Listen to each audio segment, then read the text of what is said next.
Hello and welcome to Ant RC. I'm going to talk about my MC6 project. This is the latest update. Things have moved on quite considerably.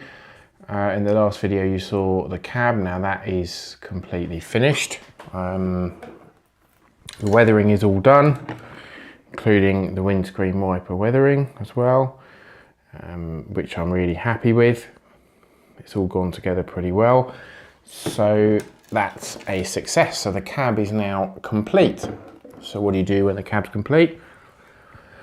Move on to the flatbed. So the flatbed has been built. I was looking forward to this and I've enjoyed doing it.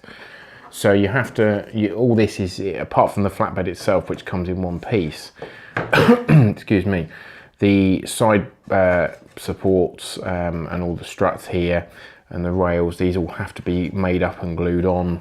So these parts need to be glued in. The boxes need to be a side put on them. And as you can see, everything then glues in, including these supports, where I guess that's where it's going to mount to the chassis.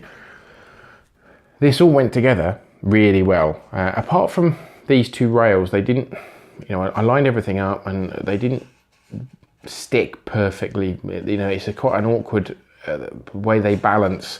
They kind of were falling slightly. But we got there in the end. I'm not the world's best at gluing, but I'm really pleased with how they've come out. So this colour is obviously a different colour to the rest of the truck. This is actually kind of what I'd call a khaki colour. I've done all my spraying with Halford's spray paint, so they do, it's called camo, it's called camo brown, and I really like it. I used it for the interior, for the seats and the dashboard, and I like that idea of having a slightly different colour to the body. Don't know why, just a bit of contrast, I suppose. I had this in my mind that it would look quite nice, and I'm really pleased with how it's come out. It's not been lacquered yet, but it will be. But yes, by the time I got to this point, I've been used to spraying and it covered really nicely. So I'm really pleased with how that's turned out, and the little detailing there on the front. It took a few coats, but it's covered well. Even inside all these kind of little tiny areas here, I managed to get the paint in. So yeah, really chuffed with the spray job. Really happy. So the other parts to this as well are, of course, the bits that go around the side of the truck. I will probably at some point run the truck without the sides on it. I quite like that idea. And I like the fact that it's flexible. You can screw them on.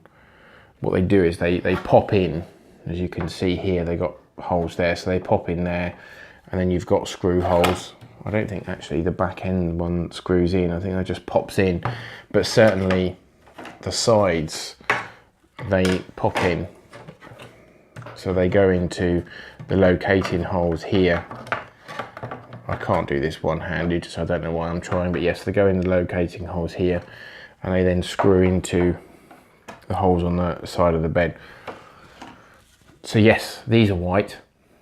I did these, well, I painted these with white primer first, which is what I should have done with the cab.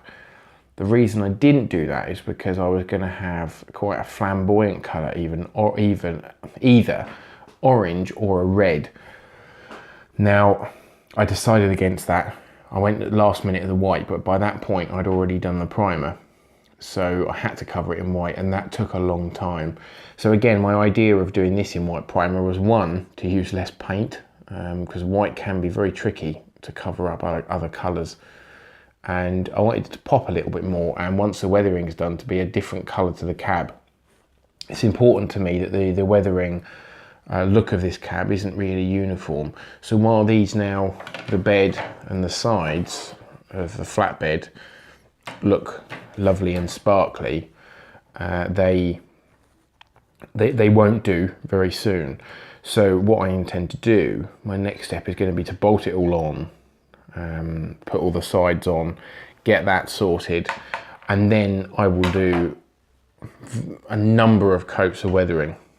I forget how many coats the cab took, but a lot.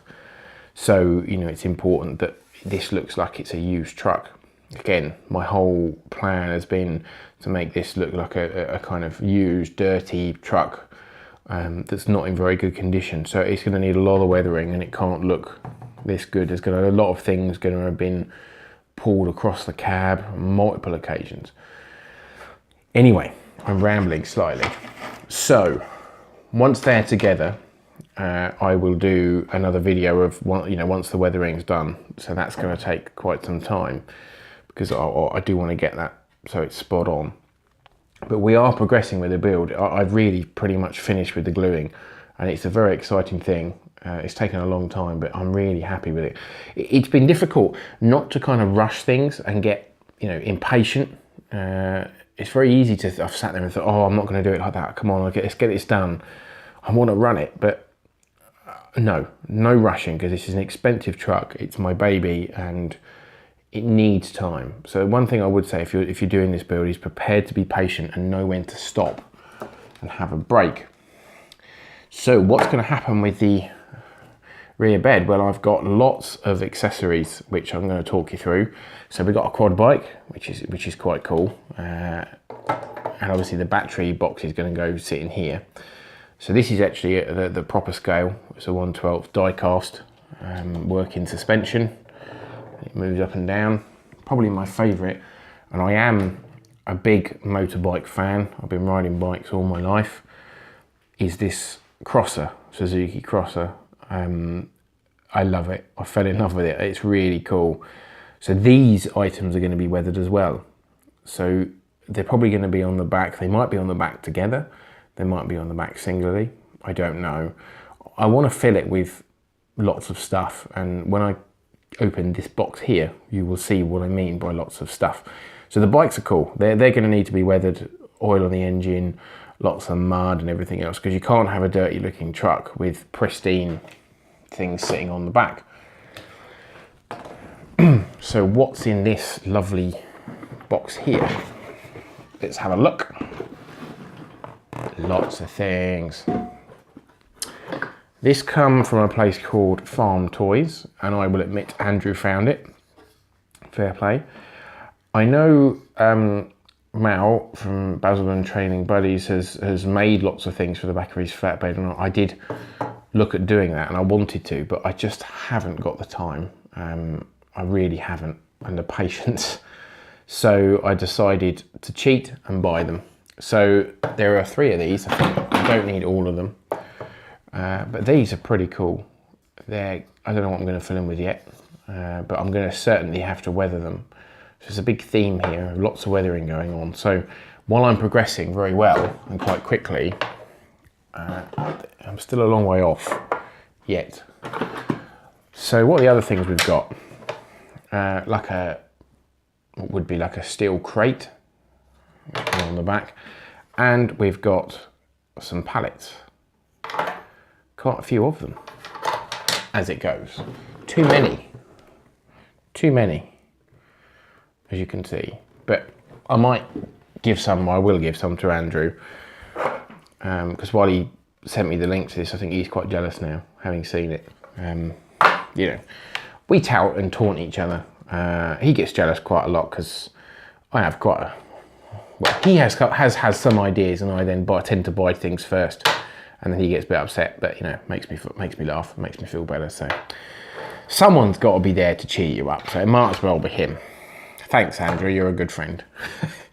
I'm going to do a very quick jump cut, pause the video, because there's one thing I forgot to show you that's still in the garage, so bear with me. I will be back very soon.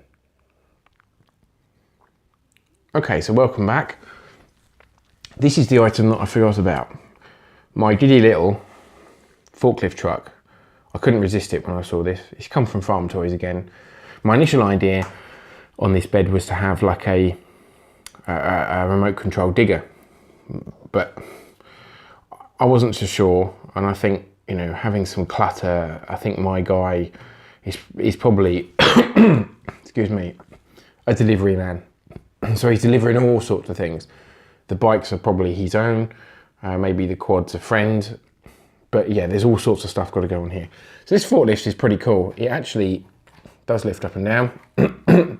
Excuse me, I've got a bit of a cold. And you can put the pallets on the front here as well. God blimey, what's going on? Anyway, it looks pretty cool. I'm not sure if it looks too small. I need to wait until it's on the back of the truck on the chassis first to see what it looks like. But I like it. It's a good idea. And obviously I've got too many things here, so I want it to look cluttered, but I won't be able to fit everything on. And I don't want to pile it up too high, because this will have a too high a centre of gravity. I don't want it to be too top heavy. I think it's going to be, as it is. So yeah, I've got to be careful.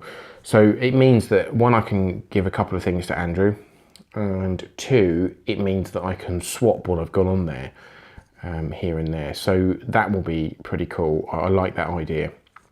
I can chop and change it for videos and take different things. You know, take the forklift one time and not the quad, etc, etc. So that's my plan at the moment. So yeah, it's not far off and it's progressing nicely. I think I'm gonna get some, I've seen on some hobby stores online, you can get some gravel and 1/12 scale bricks, which I'm just gonna, you know, put in the boxes, although that's probably gonna fall out. I need to glue them in somehow. But there's gonna be bricks scattered and scratch marks on the bed, just to make it, you know, look a bit more authentic. So once this is all done, I will do another video. So once I've got the weathering sorted, I've got the cab sides on, we'll do another video. So that'll be a little while, hopefully not too long. And then what I will do is I'll look at the chassis and the lights that I've got set up. So install that, and then it will be putting everything on the chassis. So we're not that far off. It's taken a long time. It's been a fantastic project. I'm already planning my next one, much to Andrew's disbelief. And a little sneak preview, this arrived yesterday, the Hobbywing brushless system combo, the XE Run. I am so excited about this. Let's see if I can take this off. I wasn't going to put this in this video because it's not for this truck, but yes, we have this baby. So I am very, very excited to use this. This is for my next project, and that will be in the very start of new year as a Christmas present, the SCX-10-2 kit, the raw build. Mal is doing one on his channel on Basildon Training Buddies. He's building one, and the whole reason that I'm getting an SCX-10-2 kit is so that I can run different body shells. I can't really do many body shells on my TRX4 because of the wheelbase. So this SCX-10 is going to have some real trick kit, and it's going to be a bit of a test bed for us. So that's exciting. I got a good deal on this, an eBay voucher that got sent to me. So that will be lots of fun.